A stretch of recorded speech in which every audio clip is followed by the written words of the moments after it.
Mame Mao Akwaba Embra GCN Pay TV. Mizinze Mame Botra. Subscribe to our channel. Mia bell no na benya notification wa juma hodro ayedi wa channel yedo nyina. Yo adofo oye owura bia nezenze owura yofi grant. Onara na oye Chief Executive Officer Ghana Investment Promotion Center. Na odinsem bi oda atugwa. Na adofo ensem a oditu ugwa ni nyina onye dem. Ose oye afi 2020. Investors a woba Ghana han wodoso papa yi. Wodoso papa yi sa wode to 2019 ho oye 2020 investors no woba yankasa. Na adokura onam doma oleka damasemi nyina anye de. Waye entoto ho ewo 2019 ena 2020 investors a woba Ghana no. 2020 investors a woba Ghana no nyina investment a woba ye wa Ghana no nyina okwesi 2.65 billion dollars. Ewo 2020 nkutium. Ena 2019 dine ye 1.08 billion dollars. Na adofo ye nyina ye beka ya. Yenyim de 2020 oye COVID-19 yarekodi ewu a oyi niti ewo oman nyina remu a obeyi niti wo oman Ghana sumu no. Odinsem bebre de bai oma businesses bebre collapse nkrofo bebre lusi wonjuma fifi wonsa.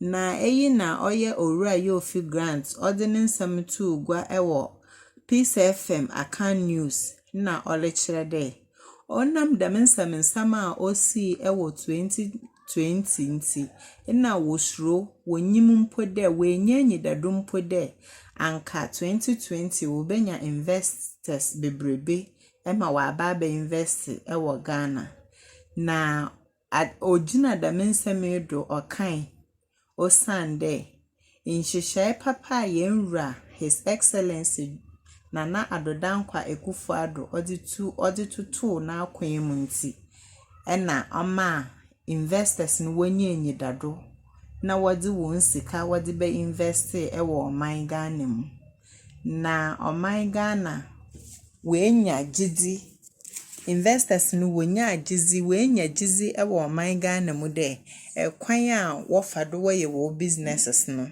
enyi dado ewo hono mu ma ho inti ena omadam investors no wonya agizi ema wo be invest bebrebe a otedam ewo ye man Ghana mu.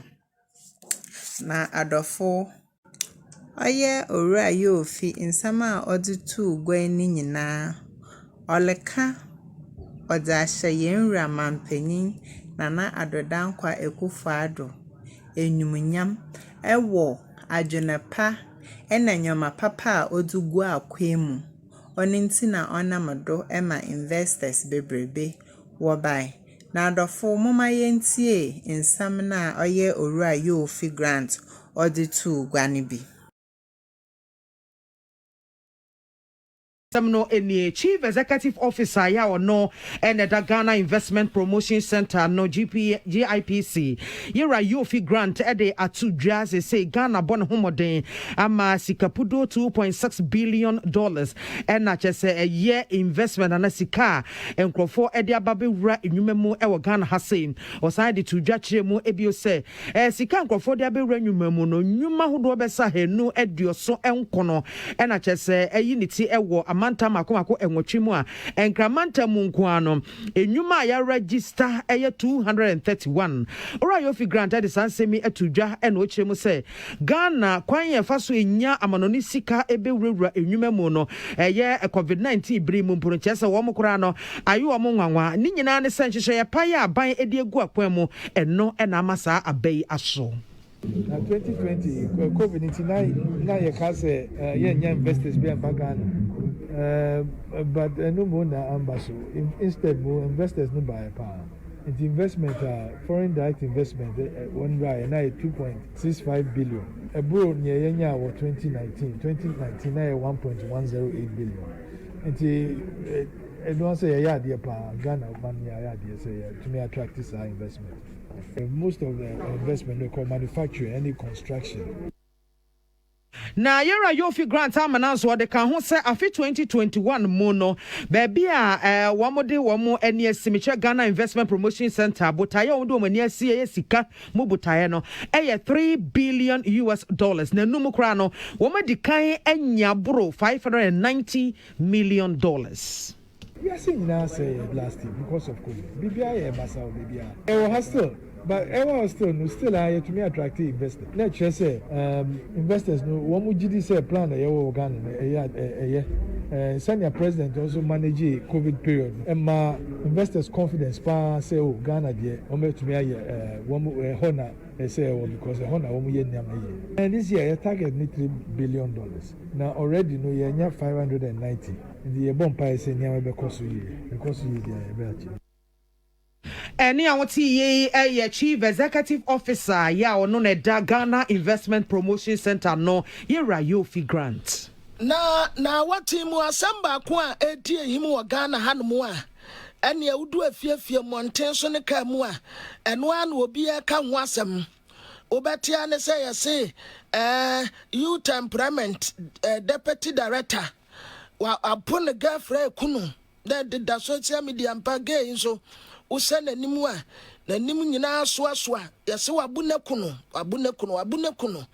asam no akwa ama Ghanaian Times the Bokra akura publish the baya etifia asem wode to so say Akati North Youth Temperament Agency deputy director allegedly beat girlfriend to death wa upon the girlfriend kunu enti asam no atrendi akwa na afei na Youth Employment Agency womu headquarters penia wada no a lawyer Justin Kodia from Pong womu de krata epia bonten na entremu nie asam no a epie no de yanso yenim afa hunie Akati North Youth Employment Agency deputy director allegedly beat girlfriend to death. Headline that's no. Now woman chile was a Youth Employment Agency. Womu pen empire lawyer Justin Kodia from Pong. Na mampeninya semu ese juma resa yasmo benyansa fo ensuma na montenten wode adwuma se ne nsanti. Said womu kura krom yi womu adwuma no ahotie papa na womu de adwuma na asɛm apie ya Ghanaian Times ɛde ho asɛm ba ye Akati youth asɛm no wo mu nso afam de nie de di kan agency no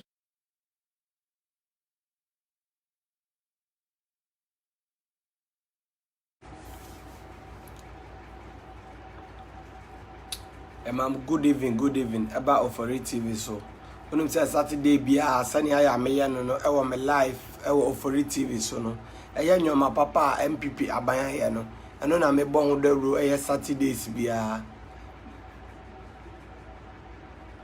na sami jamfin so aya no akwakot na UTV also ye bibia ye fe moment of truth Sami Jamfi UTV no kotena on ni oyo si moment of truth no. Sami Jamfi won sem papa bia. Ada na kotena on ma nka dia adwon ma ha ma ba obetimi aye mfa nkire oman no. Na kotena wa Nana Addo ne mba, Nana Addo ne nabusua. Nana Addo ne mba, Nana Addo ne nabusua. Omo so a no matimi abo oman mande nsuo e free. Kania 6 months be a trim can yet me I free education I free and two so Sami Jamfi kotena UTV on ma ade amahama ba ye obeye ye biti say and could confirm it to call Burkina scout the good play mu call Brazil Bass Brandon Jida Sada any house in your money like on my box side to the man ni Ibrahim ama what's the moment of truth now ye ni tuba no be kasa no kura ni nyina kire o man say oh aye John Mahama so ba so no ono so be ye say now bet na UTV a Yeah, papa, despite they would did 10 years for YouTube work on chow one CD crowd, my Bajinica.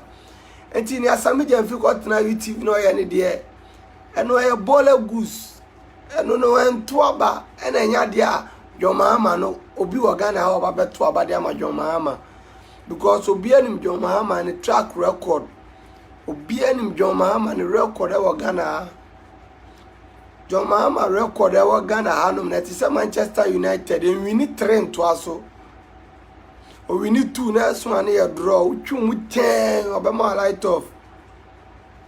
We had then to confirm to our Bokina. And so Nana Addo buy. Can I see interchange? A dasso. Planting for food. A dasso. 1 district, 1 factory. A dasso. Ambulance. Constituency bia jini ambulance fe umpewe na opeden yasa nkoto abama John Mahama na den yenim odi aye nhwa atopan bodam fa wa bodam kura no san yale anye den akakro do behunu anu made ebi wo nkoto abama John Mahama John Mahama na no ne ya ndisi fuka kire yense wa wo hwe na ntumi ntra Ghana ha no tukọ